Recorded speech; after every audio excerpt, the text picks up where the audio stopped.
Yes, it's confirmed. Illegal aliens now qualify to receive tax refunds, thanks to Barack Obama's new amnesty program. Then, a new study claims that marijuana is likely effective against depression. Hey, bud, let's party.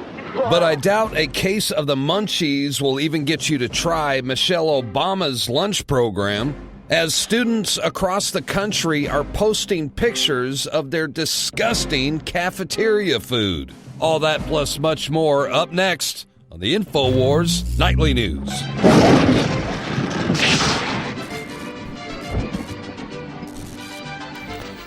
Got another alarming consequence of President Obama's executive amnesty right in time for tax season. Yes, ladies and gentlemen, it is another loophole in the tax code. It's going to allow illegal immigrants to immediately receive amnesty bonuses. Those with deferred status may be able to receive the earned income tax credit. And this is, someone we're talking about who is here unlawfully, mind you, because Congress hasn't passed immigration reform that the president approves of just yet, and he hasn't actually started enforcing any reform. So these people are still here unlawfully, but they could be able to file an amended tax return for up to the last 3 tax years, possibly receiving upwards of $24,000 in tax credits. Now, this discovery was made by Eileen O'Connor. She's a tax lawyer and the former head of the tax division of the U.S. Department of Justice. She says the law makes a Social Security number a requirement of eligibility to receive the earned income credit. When a person receives a Social Security number, he can then file amended returns to claim the credit for the 3 preceding years during which he did not. And because of an old law in 1999, something was passed that would allow people to retroactively claim credits once they receive a Social Security number. So obviously some puzzling logic there because they didn't qualify for the preceding years, but now they will because of this loophole. Senator Sass, along with Senator Ron Johnson, have released statements regarding these amnesty bonuses, basically saying by offering illegal aliens new payments under the Earned Income Tax Credit, the IRS may encourage fraud among those who might claim children living in other countries, and the administration could blow open the doors for fraud with these amnesty bonuses of more than $24,000 to those who receive deferred action. So that's $24,000 per person who might figure out how to retroactively claim these credits.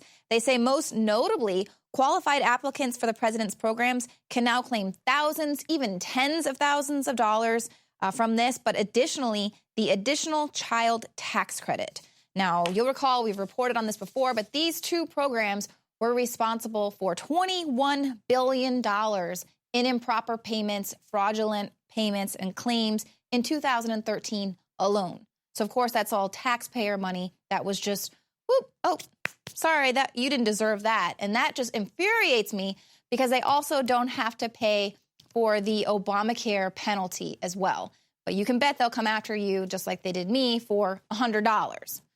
But that's not the only tax fraud that you have to worry yourself with this season. If you file via TurboTax, they have just announced that they have done away with the ability to file e-state tax returns because the company found an increase in suspicious filings.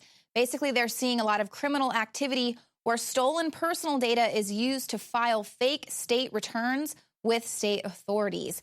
This illegal act allows fraudsters to claim tax refunds from state governments, and criminals they say the TurboTax says it's not a problem with their software, but the criminals are accessing your data somewhere else, and then they're using TurboTax to file. And then I guess they're having those returns sent to a separate account, or I'm not really sure how they're carrying through with that fraud. But they say there's no indication that H&R Block is having the same issue. So, of course, this is the problem with everything going online. We kind of got this biometric database being set up for us. This is what they're wanting to do, is have all of us have our own biometric data, and that's how we can go ahead and file taxes and do anything with the government. And of course, situations like these where people are filing fraudulent tax returns is going to be something that's a big push toward everyone getting their biometric data as their login, password, and online identity. Use